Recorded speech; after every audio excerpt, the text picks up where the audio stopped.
జమ్మూ కశ్మీర్ లో అమర్నాథ్ యాత్రకు తొలి పూజ కన్నుల పండుగ జరిగింది. అమర్నాథ్ లోని మంచు శివలింగం వద్ద అర్చకులు పూజలు చేశారు. అమరలింగేశ్వరుడికి హారతులిచ్చారు. ఈ పూజల్లో వర్చువల్ గా పాల్గొన్నారు జమ్మూ కశ్మీర్ లెఫ్టినెంట్ గవర్నర్ మనోజ్ సిన్హా.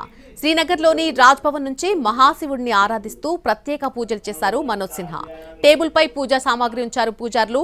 పూజ అయ్యే వరకు తన సీట్లోంచి లేచి నిలబడి వీక్షించారు గవర్నర్. ఆయనకు తీర్థ ప్రసాదాలు అందజేశారు పూజారులు. ఈ నెల 29 నుంచి అమర్నాథ్ యాత్ర ప్రారంభం కానుంది. ఆగస్టు 19 వరకు ఈ యాత్ర జరగనుంది.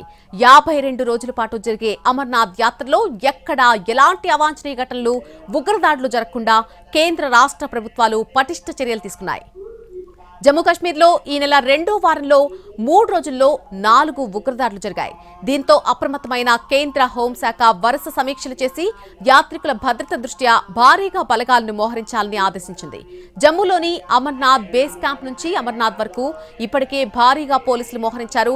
మరొకవైపు ఆర్మీ బలగాలు మోహరించాయి. జమ్మూలోని అమర్నాథ్ బేస్ క్యాంప్ వద్ద Jammu Kashmir police special operation teams mock drill నిర్వహించాయి.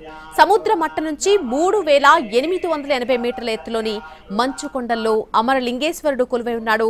దక్షిణ కశ్మీర్లోని అనంతనాగ్ లో ఉన్న పహల్గాం మీదుగా 48 కిలోమీటర్లు ప్రయాణించి అమర్నాథ్ కు చేరుకోవచ్చు. మరొకవైపు మధ్య కాశ్మీర్లోని గండేర్బల్ రూట్లో 14 కిలోమీటర్లు ప్రయాణించి అమరలింగేశ్వరిని దర్శించుకోవచ్చు.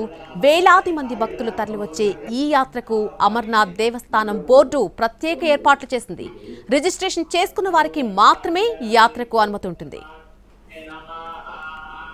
Om Navidare Namakai Narayo Gari Nava